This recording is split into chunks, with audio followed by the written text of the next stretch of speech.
ডেঙ্গুর পাশাপাশি হামের প্রকোপও কিছুতেই কমছে না চট্টগ্রামে। গত 2-3 দিন ধরে হাসপাতালে বেড়েছে চাপ। জেলা উপজেলা থেকে আসছে হামে আক্রান্ত শিশুরা।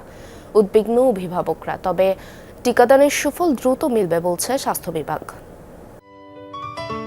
সিলন টি রপ্তানিতে শীর্ষে। তীব্র জ্বর, কাশি ও পাতলা পায়খানা হওয়ায় সন্তানকে 5 দিন আগে চট্টগ্রাম মেডিকেল কলেজ হাসপাতালের হাম ওয়ার্ডে ভর্তি করান নগরীর ইপিজেড এলাকার এই নারী। টেস্টের পর হাম শনাক্ত হয়। বাচ্চার জ্বর, কাশি, পাতলা পায়খানা এখন ওগুলো কমছে, কিন্তু কাশি আছে অতিরিক্ত বেশি এখন। হাসপাতালে ভর্তি বেশিরভাগ শিশুর অবস্থাই একই। প্রতিদিন মহানগর ও উপজেলা থেকে হামের উপসর্গ নিয়ে সরকারি বেসরকারি হাসপাতালে ভর্তি হচ্ছে শিশুরা। হামের পাশাপাশি নিউমোনিয়ায় শিশুদের ভোগান্তি বাড়ছে আরও। পাতলা পায়খানা মনে করবে না, বমি করবে না, চোখ মেলে যায় না, অন্য জায়গায় চেষ্টা করে, তারপর এখানে আইসি। এই জায়গায় আইসি 9 দিন হয়েছে, ভর্তি হয়েছি। তার ভিতরে 5 দিন এক নাগাদ জ্বর ছিল। কাশ আর জ্বর আর হামরু ধরা গেছে।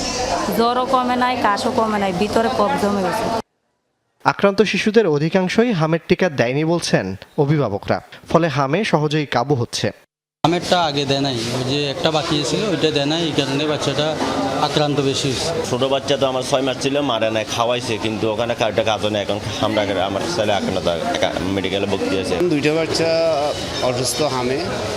এখন আমি আসলে টিকা দিতে পারি নাই, তো এই জন্য।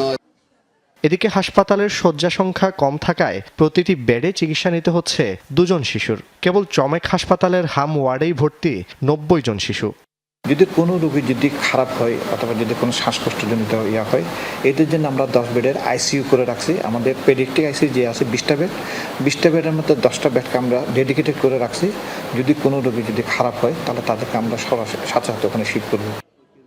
হামের প্রকোপের মধ্যেই চোখ রাঙাচ্ছে ডেঙ্গু।